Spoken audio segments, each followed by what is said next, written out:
Hello guys, welcome back to my YouTube video. और आज का सेशन काफ़ी इंटरेस्टिंग है क्योंकि हमने यूजुअली हर चैप्टर किया है ज़्यादातर, लेकिन कभी भी हमने क्वेश्चंस पे ज़्यादा फोकस नहीं किया है, जो कि आज का सेशन बिल्कुल डिपेंडेंट है क्वेश्चंस पे।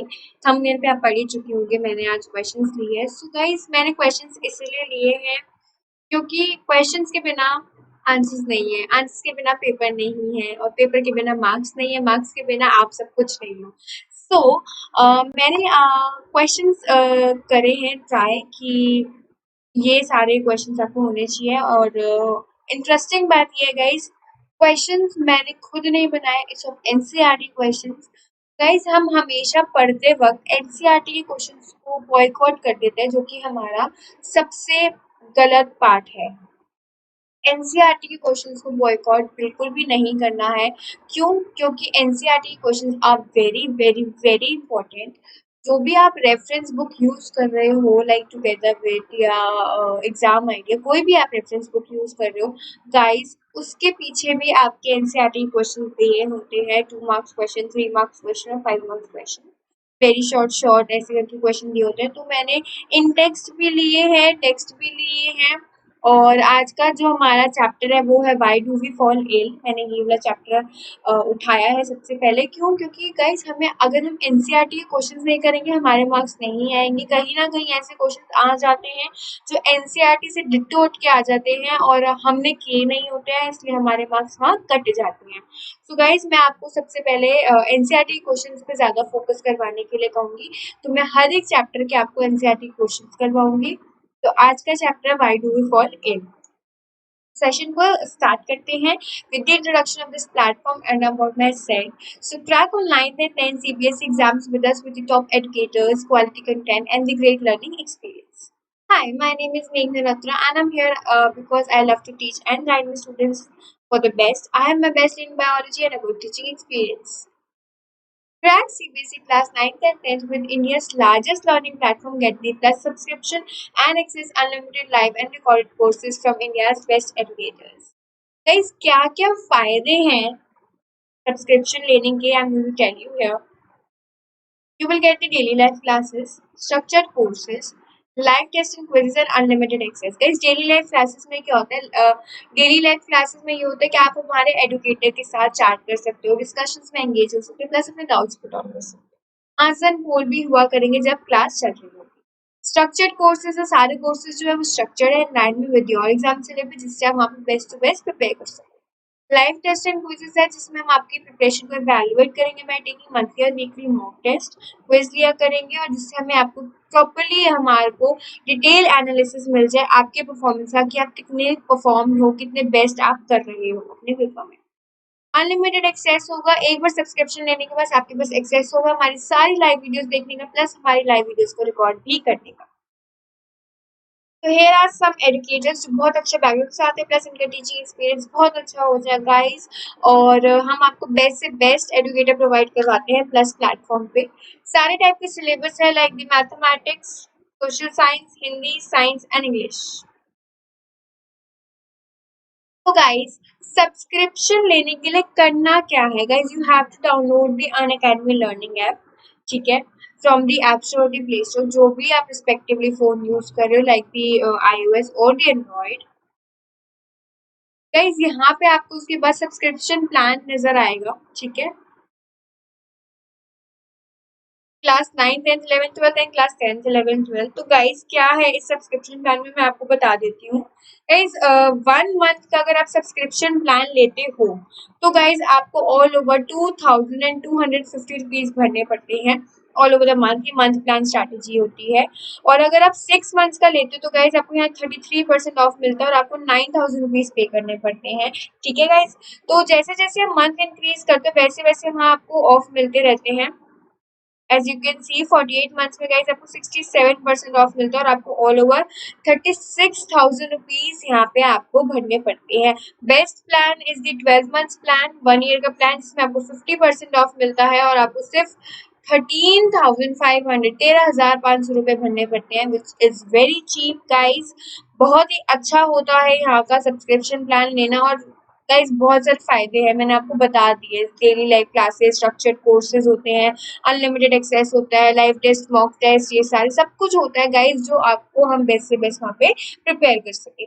गाइस आप स्पेशल क्लासेस भी ले सकते हो which is free of cost, कोई पैसे नहीं लगते उसमें, सिर्फ आपको अनअकैडमी लर्निंग ऐप को डाउनलोड करना है फ्रॉम द ऐप स्टोर और द प्ले स्टोर, ठीक है? आप उसको फटाफट जाके डाउनलोड करो, और अगर आप कोई भी सब्सक्रिप्शन प्लान लेते हो so please use up my promo code is मेघना MEGHNA, ये मेरा प्रोमो कोड है। अगर आप ये यूज़ करते हो तो आपको यहाँ पे 10% का डिस्काउंट मिलता है guys, then you can proceed to pay. Guys हम टेलीग्राम पे भी अवेलेबल है, so please download the Telegram app, type the link in the URL, click on join. ये हमारा ऑफिशियल लिंक है, ठीक है? ये वाला हमारा ऑफिशियल लिंक है, आप इसको डाल के ज्वाइन कर सकते हो, यूआरएल पे डालिए और फिर ज्वाइन कीजिए। तो guys CBSE NCERT questions, guys सबसे ज्यादा अगर मैं बात करूं यहाँ पे थोड़ी सी सीबीएसई की, गाइस सबसे ज्यादा सीबीएसई में एनसीईआरटी के ही क्वेश्चंस उठ के आए हैं as compare to the other books which is very good.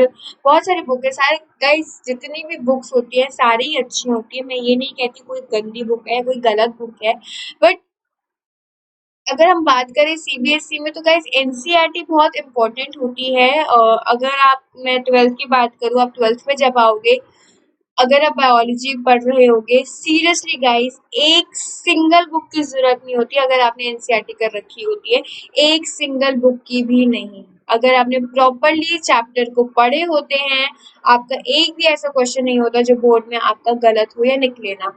मेरे स्कोर बोर्ड में ऐसे मार्क्स तो जैसे बाद में ही पता चले थे, बट जब मैं पेपर करके आई थी गाइस, एक ऐसा सिंगल क्वेश्चन नहीं था जो मुझे ना आता हो। इतना इजी लग रहा था मेरे को, बायोलॉजी का पेपर सबसे ज्यादा इजी लग रहा था। क्यों? क्योंकि सब कुछ एनसीईआरटी से ही आया हुआ था और सब कुछ एनसीईआरटी से ही आता है। गाइस सीबीएसई का यही रूल है, मेनली बाहर से बहुत कम आता है, एनसीईआरटी से आता है, तो एनसीईआरटी को हमने फोकस जरूर करना है, ना फिजिक्स में छोड़ना गाइस, ना केमिस्ट्री में छोड़ना, ना बायोलॉजी में छोड़ना।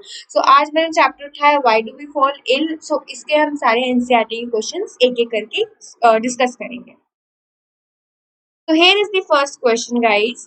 Question number 1. State any two conditions for good health. ये हमारा इन टेक्स्ट क्वेश्चन है गाइस, और ये पहला क्वेश्चन है हमारा कि कोई ऐसे दो कंडीशन बताओ जो हेल्थ के लिए अच्छे हो। So two conditions essential for the good health are, ये हमारा प्रॉपर आंसर है गाइस, ऐसे ही लिख कर आना है। अगर आपको जैसा भी क्वेश्चन है, चाहे वो 1 मार्क्स का 2 मार्क्स का, आप उसको ऐसे पॉइंट वाइज ही लिखोगे। Please guys, please ignore writing paragraphs. I hate paragraphs. In fact, every teacher hates paragraph. कोई भी टीचर पढ़ना नहीं चाहती आपने उस पैराग्राफ में क्या लिखे, लेकिन पॉइंट में लिखोगे तो शायद वो पढ़ ले, क्योंकि गाइस बहुत प्रेशर होते हैं, इतनी बोर्ड की कॉपीज होती है जो चेक करनी होती है, एक वो आपकी कॉपीज थोड़ी ना पढ़ेंगे, ये सोचने वाली बात है, ठीक है? So two condition essential for the good health are state of physical, mental and social wellbeing. Physically, mentally, socially, तीनों रिस्पेक्ट पे वो अच्छा होना चाहिए, ठीक है? और बेटर सराउंडिंग और द एनवायरनमेंट, अगर सराउंडिंग्स बेटर होंगी, एनवायरनमेंट बेटर होगा, कोई बीमारी नहीं होगी, सब कुछ ठीक है। State of physical, mental and social wellbeing होनी चाहिए, हर स्टेट में वो खुश रहना चाहिए। ये मेन दो कंडीशंस हैं जो एसेंशियल हैं हमारी गुड हेल्थ के लिए। सो आई होप ये फर्स्ट क्वेश्चन जो है हमारा यहाँ पे क्लियर अप हो और कोई किसी को डाउट्स ना हो कि ये क्या है, क्वेश्चन समझ नहीं आया। अगर ऐसा लगता है गाइज आपको मेरा क्वेश्चन समझ नहीं आया, तो प्लीज गाइज फीडबैक दीजिए मुझे कमेंट सेक्शन में, I will let you know the answers. Okay, now let's move on to question number 2. Question number 2 क्या कहता है guys? State any two conditions essential for being free of diseases. कोई ऐसी दो conditions बताओ जो essential होगी, जो diseases से हमें free कर सके, कोई हमारे को disease ना हो सके। So answer क्या लिखा है? The two conditions essential for being free of diseases are, मतलब गाइज ये सारी जो चीजें होती है ना, ऐसे ही लिख कर आना है गाइज, प्लीज इसको अपने वे में मत लिखना जैसा मैं करा रही हूँ। मैं क्यों करा रही हूँ गाइज, मैं एनसीईआरटी के क्वेश्चंस की करा रही हूँ, मुझे क्या चिल्ला करवानी है, मैं सिर्फ आपके लिए करवा रही हूँ कि आप बेस्ट से बेस्ट वहाँ पे अपना पेपर करके आ सको। Okay, so personal and domestic hygiene, हमारी पर्सनली और बाहर की जो सराउंडिंग्स हम जहाँ पे रह रहे हैं, डोमेस्टिक हाइजीन होनी चाहिए, कोई गंदगी नहीं होनी चाहिए क्योंकि गंदगी में ही बीमारियां फैलती हैं। ठीक है। क्लीन एनवायरनमेंट एंड सराउंडिंग्स, घर से बाहर जाओ, एनवायरनमेंट क्लीन होना चाहिए, सराउंडिंग्स क्लीन होनी चाहिए, पोल्यूशन नहीं होना चाहिए जिसकी वजह से हमारे को कोई बीमारी ना हो। सो स्टेट, पहला क्वेश्चन क्या था यहाँ गाइस, यहाँ पे हमने दो क्वेश्चन कवर अप करे हैं। पहला क्वेश्चन था कि गुड हेल्थ की कंडीशंस बताओ क्या क्या थी, तो हमने क्या बताया था, state of physical mental social wellbeing और better surroundings of the environment. Okay. अब दूसरा क्वेश्चन ये है कि कंडीशन बताओ कि हमारे को डिजीज ना हो, हम डिजीज फ्री रहे, वो कैसे रह सकते हैं, अगर आपकी पर्सनल और डोमेस्टिक हाइजीन होगी तब, या आपकी क्लीन एनवायरनमेंट या सराउंडिंग होगी तब, तभी आप बीमारियों से फ्री रह सकते हो, अदरवाइज कहीं ना कहीं से कोई ना कोई बीमारी आपको लग सकती है। तो ये दो क्वेश्चंस थे। आई होप आपको इस स्लाइड में कोई डाउट नहीं आया होगा, मैंने आपको क्लियरली समझा दिया कि क्या क्वेश्चन है। So let's get move further, continue करते। Question number 3, are the answers to the above question necessary the same और द डिफरेंट, ये आपके टेक्स्ट में इन्वॉल्व है। तो the answer to the above questions are different, जो हमने पहले दो क्वेश्चन करे हम उनसे पूछ रहे हैं कि ये सेम थे या डिफरेंट है, they are different because a person may be free of diseases but इस मेंटल सोशल और इकोनॉमिकल हेल्थ में नॉट बी गुड। गाइज हमने ये क्वेश्चन पूछा कि ये अलग था या नहीं था, तो हमें यहाँ पे बताना है क्वेश्चन का कि गाइज हम फ्री ऑफ डिजीजेस तो रह सकते हैं, ठीक है, अबव क्वेश्चन से जिससे हमने पता चला कि हम डिजीजेस से फ्री रह सकते हैं, लेकिन क्या हम हेल्दी होंगे, नहीं होंगे, अगर हमारी सोशल मेंटल और इकोनॉमिकल कंडीशन ठीक नहीं है हम हेल्दी नहीं है।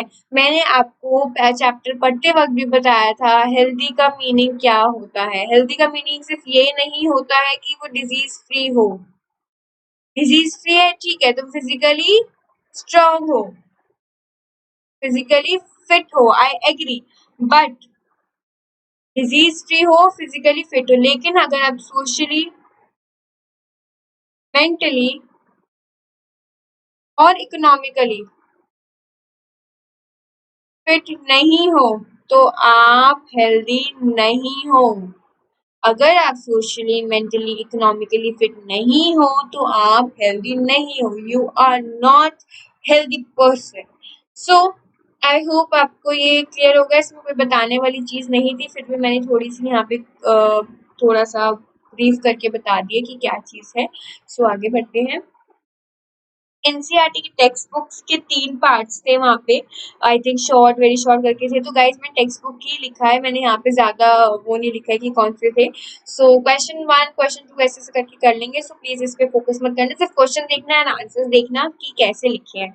ओके, लिस्ट एनी 3 रीजंस यहाँ पे लिस्ट करनी है why you would think that you are sick, ठीक है, and ought to see a doctor. If only one of these symptoms were absent, would you still go to the doctor? Why or why not? अच्छा, अगर ये question क्या पूछ रहा है, कुछ ऐसे 3 रीजंस बताओ जो तुम्हें लगता है कि तुम सिक हो और तुम्हें डॉक्टर के पास जाना चाहिए। If only one of these symptoms were present, अगर उनमें से सिर्फ एक सिम्टम प्रेजेंट होगा, would you still go to the doctor, क्या आप फिर भी जाओगे, और अगर जाओगे तो क्यों जाओगे, और नहीं जाओगे तो क्यों नहीं जाओगे। तो ये आपका क्वेश्चन था। तो the 3 reasons why one would think that he is sick are, guys ऐसे ही लिखना है, अदरवाइज प्लीज आंसर मत लिख के आना। पहले उसने 3 रीजंस मांगे थे ना, लिस्ट यानी 3 रीजंस, तो पहले 3 रीजंस दोगे आप, उसके बाद आप आगे के क्वेश्चन को सॉल्व करोगे। तो 3 reasons why one would think that he is sick are headache, दर्द हो रहा है बहुत ज्यादा, कोल्ड एंड कफ, जुकाम खांसी हो रही है, बीमार है हम, लूज मोशन, पेट में बहुत ज्यादा दर्द है, बंदा यही सोचता है कि ये बीमारियां हो रही होंगी। गाइज अगर आपको और भी कोई बीमारी याद आती है लाइक फीवर वगैरह, आप ये सब भी लिख सकते हो, ये मत सोचना कि मैम ने फीवर नहीं लिखा, ऐसा कुछ नहीं है, फीवर भी लिख सकते हो। इस इन 3 ऑप्शन में से आप कुछ भी लिख सकते हो, सिर्फ 3 लिखने हैं, वो आप अपनी मर्जी के लिख सकते हो कि आपको क्यों लगता है कि आपको डॉक्टर के पास जाना चाहिए, ठीक है। This indicates that there may be a disease but does not indicate what the disease is. Guys, the symptoms है, हमें पता है कि डिजीज हो सकती है, लेकिन कौन सी डिजीज हो सकती है ये हमें नहीं पता। वो कौन बताएगा? डॉक्टर, बिल्कुल एक्सपेरिमेंट करके।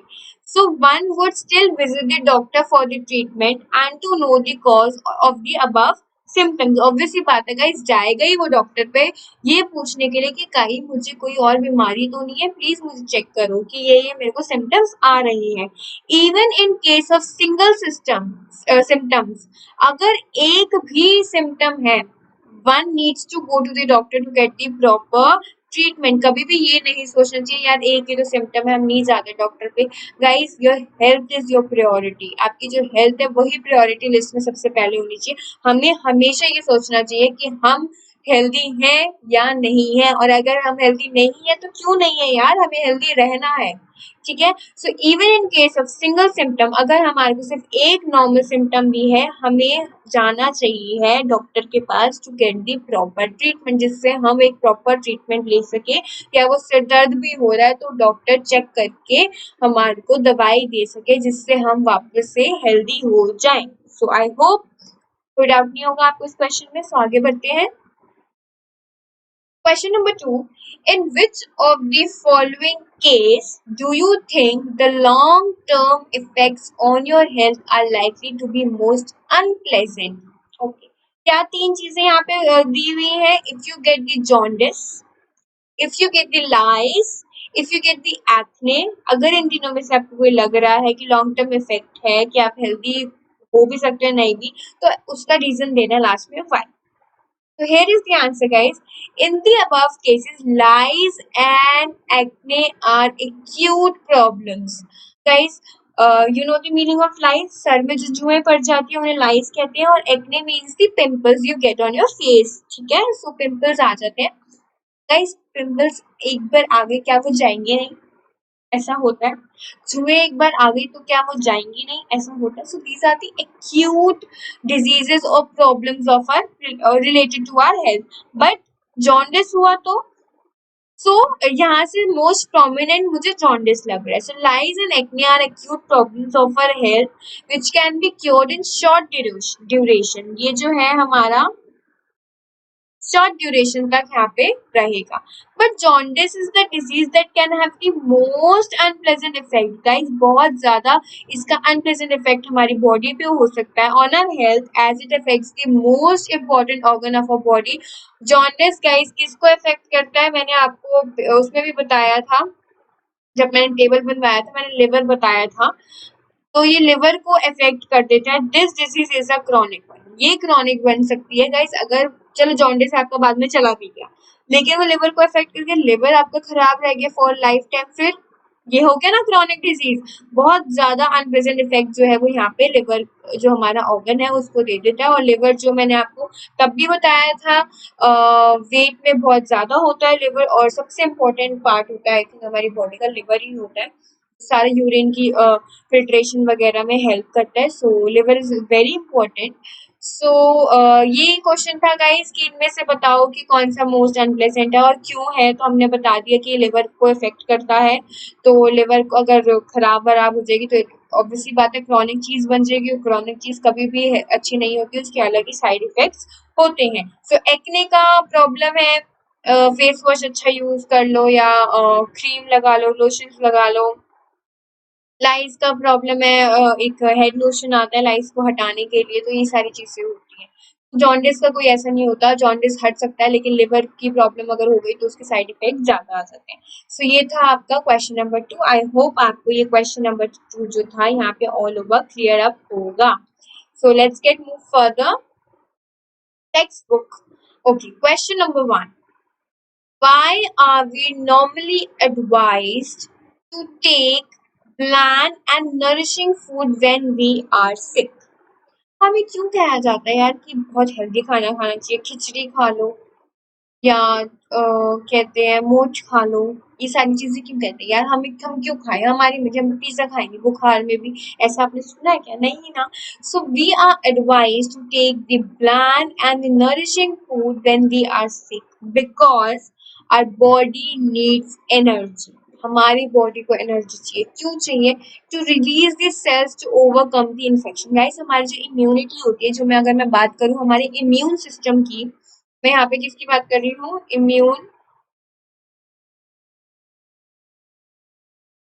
इम्यून सिस्टम की बात कर रही हूँ गाइस। हमारे जो इम्यून सिस्टम में जो सेल्स होते हैं वो फाइट करते हैं किसी भी फॉरेन पार्टिकल्स जो वहां पे हमारा पैथोजन आ जाता है, हम उससे फाइट करते हैं by releasing the antibodies. Obvious सी बात है, एंटीबॉडीज रिलीज करेंगे एंटीजेंस के खिलाफ। एंटीजेंस क्या होते हैं गाइस?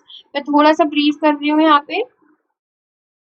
एंटीजेंस मतलब कि पैथोजेंस या फॉरेन पार्टिकल्स, ठीक है। और एंटीबॉडीज जो होते हैं वो हेल्पर सेल्स। पैथोजन और फॉरेन पार्टिकल जो हमारी वो पार्टिकल्स होते हैं जो हमें इफेक्ट कर रहे होते हैं। एंटीबॉडीज उनको मार देती है, वो हेल्पर सेल्स कहलाई जाती है।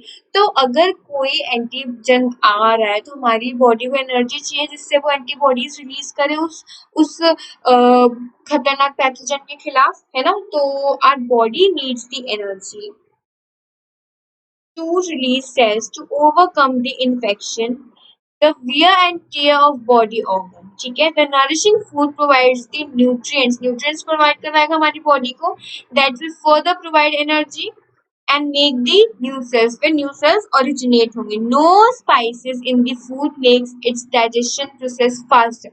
गाइस जो हमारा गरम मसाला जो मम्मा लोग डालती हैं खाने के अंदर, धनिया पाउडर जो खाने के अंदर डालती है, ये जो करते हैं ना, मिर्च का पाउडर, धनिया, धनिया में इतना नहीं कहूंगी लेकिन गरम मसाला में धनिया वनिया सब आता है। गरम मसाला अगर खाने में सबसे ज़्यादा डल रहा है वो हमारी डाइजेशन को थोड़ा स्लो कर देता है, क्योंकि हम ज़्यादातर पानी पीने लगने लग जाते हैं जिनको मिर्ची बहुत लगती है, और वो बहुत स्पाइसी खाना खाते हैं। मैं गाइस आज भी बोल रही हूँ, जितना आप लोग स्पाइसी खाते हो उससे कहीं ज़्यादा स्पाइसी मैं खाना खाती थी अपने टाइम में जब मैं छोटी थी।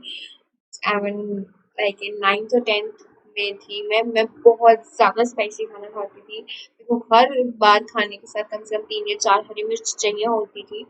बट गाइस मैं सब छोड़ चुकी हूँ। मेरे से अब कोई भी मतलब इतना सा भी ऊँच नीच हो जाती है मसाले में, अगर मेरी मदर खाना थोड़ा तीखा बना देती है, मैं घर से कोई उठा लेती हूँ, मेरे से खाना नहीं खाया जाता वो तीखा।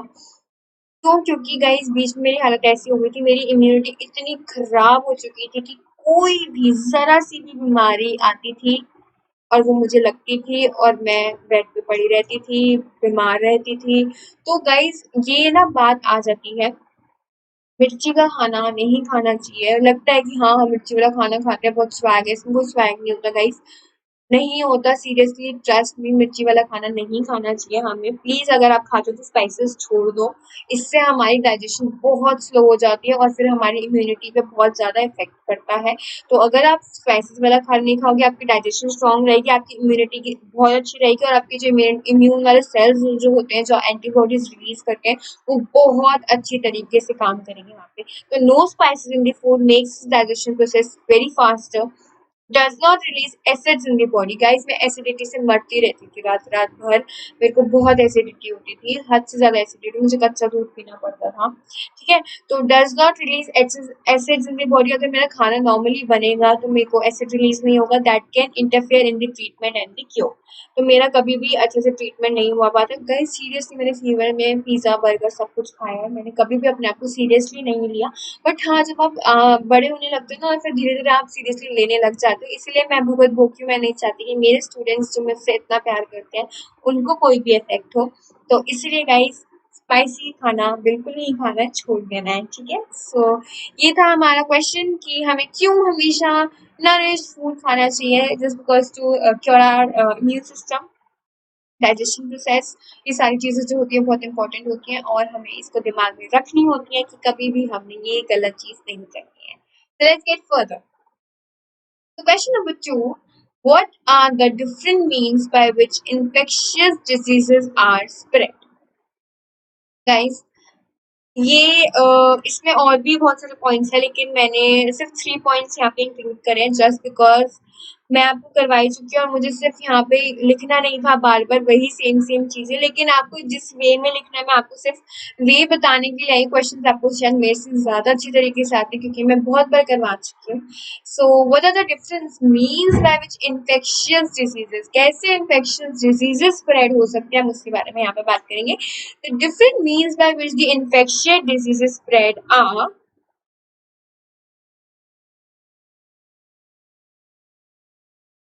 Through air, through food and water and through the contact.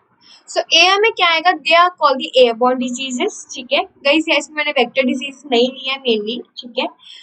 So airborne diseases होती है, the air carries the bacteria, virus and the diseases that can be cause. क्या क्या डिजीजेस हो सकती है, कॉमन कोल्ड, इन्फ्लुएंजा, ट्यूबरक्लोसिस, ये किससे होती है, एयर के थ्रू होती है। So what are the difference means by which infectious diseases are spread, infectious disease कैसे स्प्रेड हो सकती है, एयरबॉर्न डिजीज होती है, वाटरबॉर्न डिजीज होती है और बाय कॉन्टैक्ट।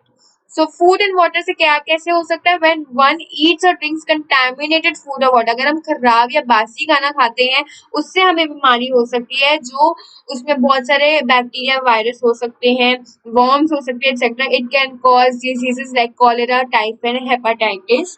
गाइस मैं आपको एक बात बताऊं, जो एक सब्जी होती है पत्ता गोभी, जिसको पता होगा गोभी का भाई कहते हैं ज्यादातर, या गोभी की बहन बोलते हैं, आई डोंट नो, बट उसका नाम होता है पत्ता गोभी। तो पत्ता गोभी में क्या होता है गाइस, सबसे ज्यादा कीड़े गोभी और पत्ता गोभी में पाए जाते हैं। अगर आप अपनी मदर से जाके पूछना, जो भी खाना बनाते हैं उनसे जाके पूछना कि सबसे ज्यादा कीड़े कहाँ पाए जाते हैं, तो पत्ता गोभी और इसमें पाए जाते हैं। गाइस बीच में पत्ता गोभी बंद हो गई थी क्योंकि एक केस आया था कि पत्ता गोभी खाने से कोई कीड़ा था, वो किसी के चला गया था पेट में, और धीरे धीरे वो ब्रेन में उसने टारगेट किया था, उसको सारा ब्रेन खा चुका था और ऑन द स्पॉट उसकी डेथ हो गई थी। आफ्टर 6 to 7 days के बाद उसकी डेथ हो गई थी। तो पत्ता गोभी नहीं खानी थी। मेरे को पत्ता गोभी बहुत पसंद है, बट मेरे घर अप्रॉक्स 3 या 4 साल तक पत्ता गोभी आई नहीं थी, और फिर धीरे-धीरे आने लग गई कि चलो ठीक है कुछ नहीं होगा। तो बहुत ध्यान से उसको काटा जाता है देख-देख के कि कोई कीड़ा ना हो। ऐसे टच वुड किसी के साथ भी ऐसा ना हो, कोई कीड़ा-वीड़ा ना निकले खाने में।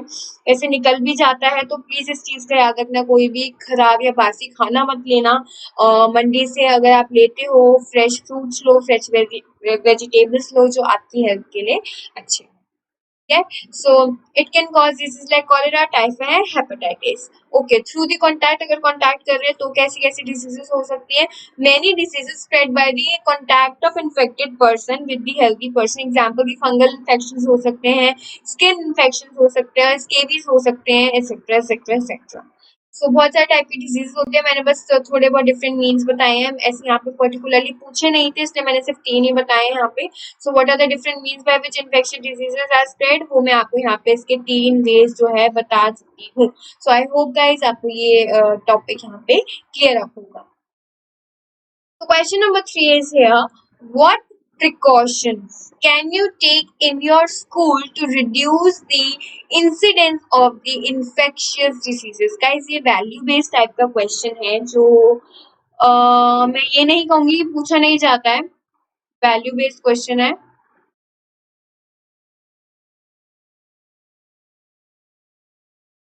और ये पूछा गया भी है, तो मैं ये बस थोड़ा सा ना गाइस चेंज कर देते हैं वे, और लिखने का क्वेश्चन लिखने का वे चेंज कर देते हैं बस, और ज्यादा से ज्यादा कुछ नहीं होता है। तो ठीक है, what precautions can you take in your school to reduce the incidence of the infectious diseases, तो हमें क्या प्रिकॉशंस लेने चाहिए वो बात कर लेते हैं। By using handkerchief while coughing और दी स्नीजिंग, हमें हमेशा हैंकरचीफ हैंकी हमारे साथ रखनी चाहिए कि हमें कफ या स्नीज हो रही है तो। Washing hands before eating tiffin, obviously बात है गाइस, अगर आप टिफिन या फ्रूट ब्रेक्स है या लंच ब्रेक है, जो भी ब्रेक्स चलते हैं आपके मीन वाइल, उससे पहले आपको वहाँ पे हैंड वॉश करके जरूर आना चाहिए।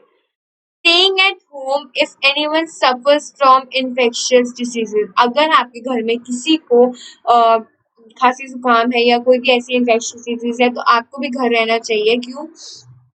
क्योंकि अगर आपको उनसे हो जाता है तो एटलीस्ट आपसे आपके फ्रेंड्स को ना हो, स्कूल फ्रेंड्स को ना हो, टीचर्स को ना हो, इसलिए आपको वहाँ पे प्रिकॉशन लेने पड़ते हैं, घर पे रहना चाहिए आपको। Getting vaccinated before the infection effects. एक बार जब आपको इन्फेक्शन हो गया तो एक बार उसकी वैक्सीनेशन ज़रूर ले लेनी चाहिए डॉक्टर के पास जाके कि मुझे ये इन्फेक्शन हुआ था, प्लीज़ मुझे उसकी वैक्सीनेशन दे दो, कि आगे जाके आपको वो बीमारी ना हो, प्लस आपसे किसी को बीमारी ना हो। So keeping the school surroundings clean, checking for the stagnant water, कहीं पे भी खड़ा पानी ना हो, stagnant water प्रेजेंट ना हो, कहीं भी पानी खुला हुआ ना हो, गंदगी ना दिख रही हो, हर टाइम क्लीनलीनेस हो रही है, झाड़ू पोछा हर टाइम लगना चाहिए स्कूल में।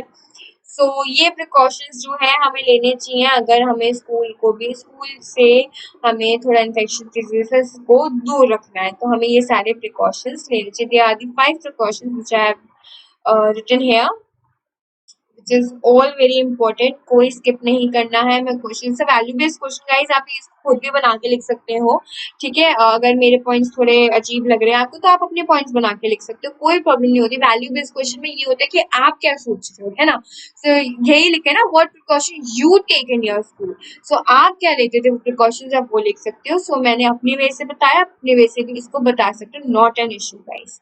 आगे बढ़ते हैं। What is immunization? Immunization क्या होती है? So हम इसको पढ़ लेते हैं। When the body attains immunity against any diseases due to vaccination. Guys, polio बीमारी, पोलियो ड्रॉप्स लगते थे हमें बचपन में, तो वो क्या है? वैक्सीनेशन है। क्यों वैक्सीनेशन हमें दे रहे हैं? जिससे हमारे को वो डिजीज ना हो। कैसे ना हो? हमारी इम्यून सिस्टम में जब वो वैक्सीनेशन चला जाएगा, गाइज मैं आपको यहाँ पे बताऊं, अगर हमारे इम्यून सिस्टम में वो वैक्सीनेशन चला गया तो वो हमारे इम्यून सिस्टम में क्या करेगा? वो जो डिजीज जिसकी हमें वैक्सीनेशन दी गई है, वो डिजीज के जो एंटीबॉडीज है वो हमारी इम्यून सिस्टम में आ जाएंगे, प्रिपेयर होने लग जाएंगे। तो जब हमें वो डिजीज हार्म करेगी तो ये एंटीबॉडीज रिलीज करेंगे और उस एंटीजन के खिलाफ लड़ेंगे। आई होप गाइस आपको ये समझ आ गया होगा। वैक्सीनेशन दी जाती है हमारी इम्यून सिस्टम के अंदर, जिससे हमारे को उस डिजीज की वैक्सीनेशन, जो डिजीज हमें ना हो, तो हमारे इम्यून सिस्टम में जो वो डिजीज की जो एंटीबॉडीज होती है वो बनने लग जाती है कि वो डिजीज हमें ना हो। और अगर हमें हो रही होती है वो डिजीज तो ये एंटीबॉडीज फटाफट रिलीज करती है और एंटीजन के खिलाफ वहां पे लड़ती है। सो इस प्रोसेस को क्या कहते हैं? This process is called the immunization. ये क्या हो रही है? इम्यूनाइजेशन हो रही है। तो ये था question number 4। I hope guys ये क्लियर होगा। उसके बाद क्वेश्चन नंबर 5 पे चलते हैं। What are the immunization programmes available at the nearest health center in your locality? Which of these diseases are the major health problem in your area? क्या ऐसी major health problems है आपके area के अंदर? मैंने कुछ ज्यादा नहीं बताया गाइज इसमें, क्योंकि ये बिल्कुल आप पे बेस्ड है, मुझे क्वेश्चन करने की जरूरत भी नहीं थी क्योंकि आपसे पूछा गया है। फिर भी मैंने थोड़ा सा इसमें लिख दिया है what are the immunization programme, ये सब क्या होते हैं।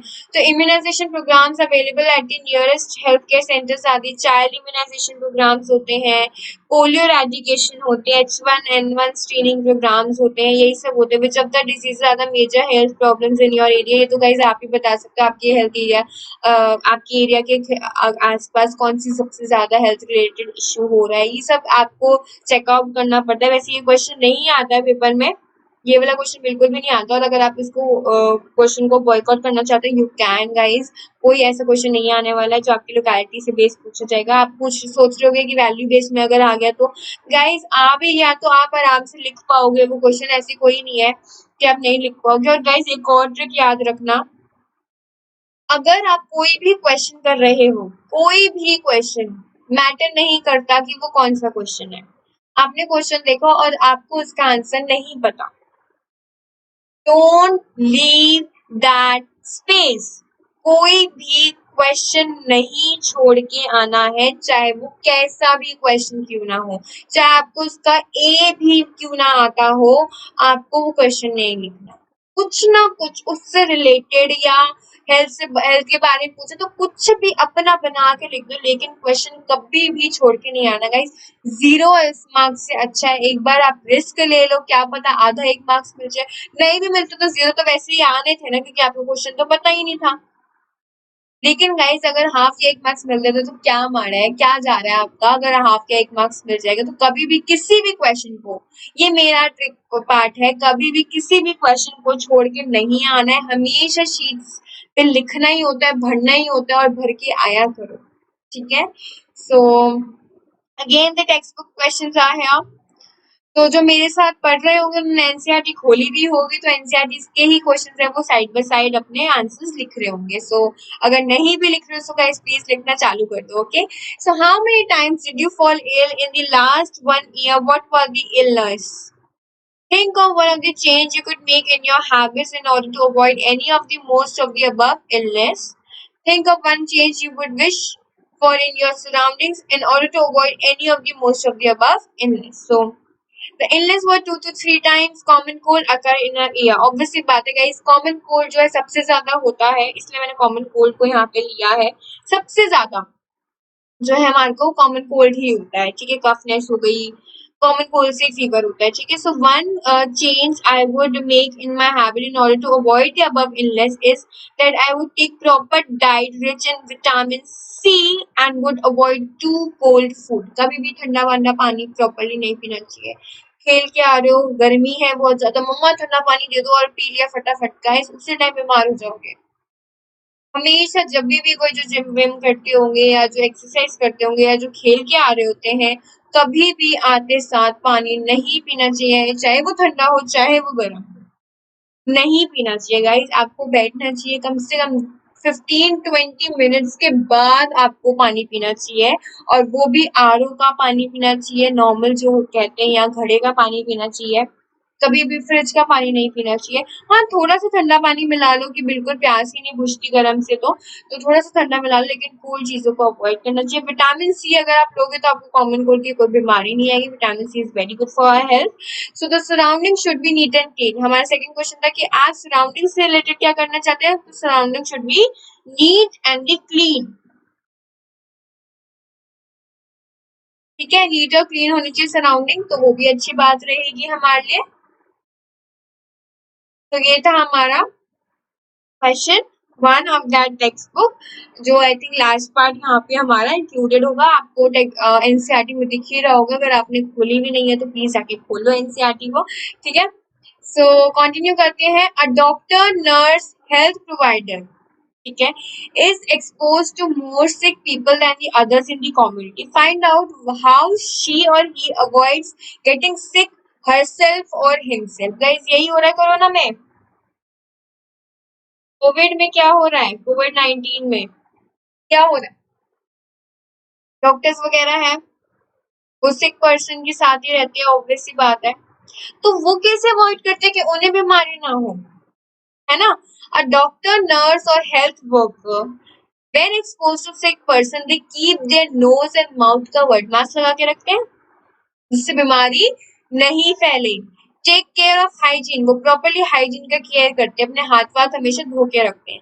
Wash hands with soap before drinking water और ईटिंग फूड, वो सैनिटाइज करके रखते हैं, वॉश करके रखते हैं अपने हैंड्स को कि जब भी वो खाना खाने लगे या पानी पीने लगे। They use mask, gloves etcetera to avoid the direct contact with the person suffering from the infection station से, इसलिए उन डॉक्टर्स को प्रॉब्लम नहीं होती है जो इन्फेक्टेड पर्सन के साथ वहां पे रहते हैं। सो this is the very important question, और ये आ भी सकते हैं क्यों, क्योंकि अभी कोरोना बहुत फेमस चल रहा है, तो क्वेश्चन ये वाला आ सकता है, why do we fall ill से। सो इस क्वेश्चन को अटेम्प्ट करना आना चाहिए आपको। सो इसको आप एज अ पैराग्राफ में भी लिख सकते हो, ये बहुत छोटा सा ही है। सो राइट इन अ पैराग्राफ, ये आप पढ़ लेंगी आपकी टीचर्स, इसमें कोई प्रॉब्लम नहीं है।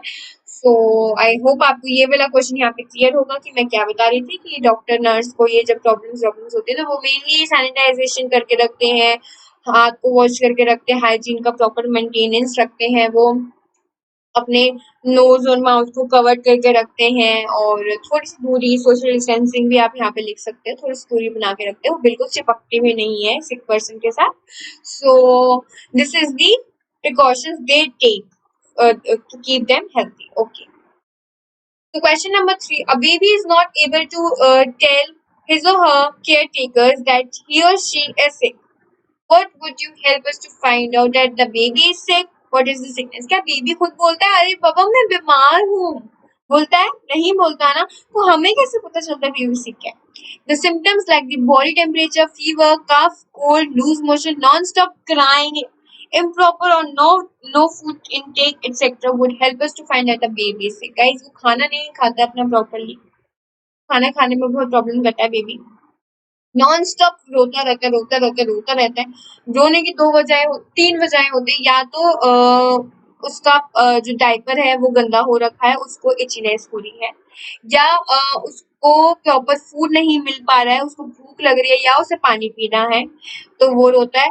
तीसरा, या उसे चिढ़ मचने लगती है क्योंकि वो बीमार होता है। ये 3 रीजन होते हैं बच्चा इसलिए रोता है। नॉन स्टॉप क्राइंग का यही रीजन होता है। लूज मोशन हो रहे हैं या फीवर टेम्परेचर वगैरह चेक किया तो प्रॉब्लम हो रही है, तो हमें वहां से पता चलता है कि बेबी वहां पे हमारा सिक है। Okay, what is the sickness? The symptoms could help us to find out the sickness of the body. Guys, हम सिकनेस कैसे बता सकते हैं जब तक हमें सिम्टम नहीं पता होगा। अगर हमको इस क्वेश्चन में बोला जाता है कि ये सिम्टम है तो हम थोड़ा यहाँ पे डिजीज का, सिकनेस का बात कर सकते थे, लेकिन हमें सिम्टम ही नहीं पता यार। हमारे पास प्रैक्टिकल बेबी होना दिया हुआ है कि आप इसकी सिम्टम्स निकाल लो। जब तक हमें सिम्टम्स नहीं होगा हम सिकनेस कैसे बता सकते हैं? तो symptoms could help us to find out the sickness of the body. अगर आप सिम्टम्स दोगे तब हम सिकनेस बताएंगे, आप नहीं दोगे तो हम नहीं बताएंगे, सिंपल बात। टिट फॉर टैट के आंसर्स लिखने होते हैं गाइस, यहाँ पे कोई अपना बना बनू के नहीं लिखना होता कि सिकनेस क्या होती है, आगे ये लिखने लग जाओ। सिकनेस बीमारियां होती है जो हमें लग जाती है, फिर उसके बाद हम डॉक्टर पे जाते, कहानी नहीं लिखनी है guys. Symptoms could help us to find out the sickness of the body. ठीक है गाइस, ये I think question clear up होगा, कोई डाउट इसमें आई होप सो नहीं होना चाहिए। So question number 5, under which of the following condition is a person most likely to fall sick? ऐसी क्या कंडीशन है यहाँ पे बंदा सिक हो जाता है? When she is recovering from malaria. ठीक है, यहाँ पे आपको ऑप्शन दिए हुए, which one of the following condition is a person most likely to fall sick? When she is recovering from malaria, when she has recovered from malaria and is taking care of someone suffering from chicken pox, when she is on a 4-day fast after recovering from malaria and is taking care of someone suffering from the chickenpox. Why? Guys, ये आपको ऊपर नीचे वाला थोड़ा same लग रहा होगा, लेकिन 4-day fast after recovering यहाँ पे मैं कह रही हूँ 4-day fast आफ्टर रिकवरिंग है, बहुत ये है रिकवर्ड, ये रिकवरिंग है, बहुत फर्क है गाइस। अभी आप रिकवर्ड भी नहीं हुए हो और आप चिकन पॉक्स वाले के पास चले गए हो, ऐसा नहीं होना चाहिए। सो यहाँ पे जो most likely to fall sick वाला जो कंडीशन हमारे यहाँ पे पूछे गए, सो इसका C answer, when she is on the 4-day fast after recovering from malaria and is taking care of someone suffering from the chickenpox, as the person is not taking proper diet which is required for her proper health and healing of the body, her chances of getting chickenpox also high, as in the body's immunity has lowered. Obviously बात है guys, उसको malaria हुआ है, उसकी body की immunity अभी इतनी अच्छी नहीं होंगी, उसके सेल्स लड़ के थक गए होंगे, ऑब्वियसली बात है। तो वो चिकन पॉक्स से लड़ने गए, कहाँ से इम्यूनिटी लाएंगे? तो उसको प्रॉपर हेल्थ की चाहिए थी, उसको हीलिंग चाहिए थी, क्योंकि वो रिकवर नहीं हुई थी, अभी वो रिकवर हो रही थी। रिकवरिंग लिखा है यहाँ पे, सो रिकवरिंग एंड रिकवर्ड में फर्क है गाइस। तो इस चीज को, यही चीजें होती है गाइस, माइनर चीजें जो हमारी मार्क्स कटवा देती है।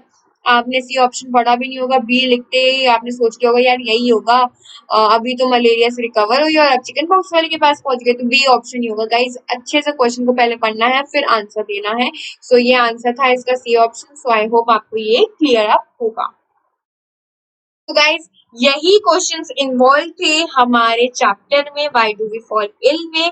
और मैं आपको थोड़ा सा गाइज यहाँ पे ब्रीफ बताना चाहती हूँ, मेरी अनाउंसमेंट करना चाहती हूँ मैं एक। Guys, Telegram test series start हो रही है from the 10th of October, 15th of October। Tension लेने की कोई बात नहीं है। टेलीग्राम टेस्ट सीरीज से पहले मैं यूट्यूब पे आपको फिर से चीजें पढ़ाऊंगी जो मैं टेस्ट दूंगी गाइस। 3:30 से 4:30 यूट्यूब का सेशन रहेगा, ठीक है, जिसमें मैं आपको वो टॉपिक पढ़ाऊंगी जिसका मैं टेस्ट लेने वाली हूँ, ठीक है। 5 बजे आपको टेलीग्राम पे टेस्ट मिल जाएगा। टेलीग्राम का टेस्ट मिल जाएगा आपको 5 बजे। 7 बजे 7 to 8 आपको स्पेशल क्लास पे आपको क्या मिल जाएंगे, सारे आंसर्स। और वो सारे आंसर्स आप मेरे को भेजोगे while answering on the comment section, ठीक है। आप मेरे को सारे आंसर्स वहां पे भेजोगे। सो गाइस, एक दिन में हम एक चैप्टर्स को करने की कोशिश करेंगे, अच्छे से करेंगे जैसे हम कर सकते हैं। So thank you guys for watching up my video. My code is Meghna. Here is my code. अगर सब्सक्रिप्शन लेना तो please use up my code MEGHNA. Hit the bell icon for the notification. Comment in the comment section. Feedbacks देना guys कि आपको कैसा लगा कैसा नहीं लगा. And guys फटाफट टेलीग्राम को ज्वाइन करो क्योंकि टेलीग्राम से ही टेलीग्राम टेस्ट सीरीज होती है. So please join up my telegram. Fast and furious type, ठीक है। आपको मेरी सारी अपकमिंग वीडियोस के बारे में टेलीग्राम पे जरूर पता चलेगा। और अगर वीडियो आज की अच्छी लगी हो, क्वेश्चंस अच्छे लगे हो, आंसर्स का वे अच्छा लगा हो तो please please please hit the like button. Please guys like दो, प्यार दो, सपोर्ट दो और मैं आपके साथ ऐसे ही जुड़ती रहूंगी हमेशा। So thank you guys, bye bye and let's crack it.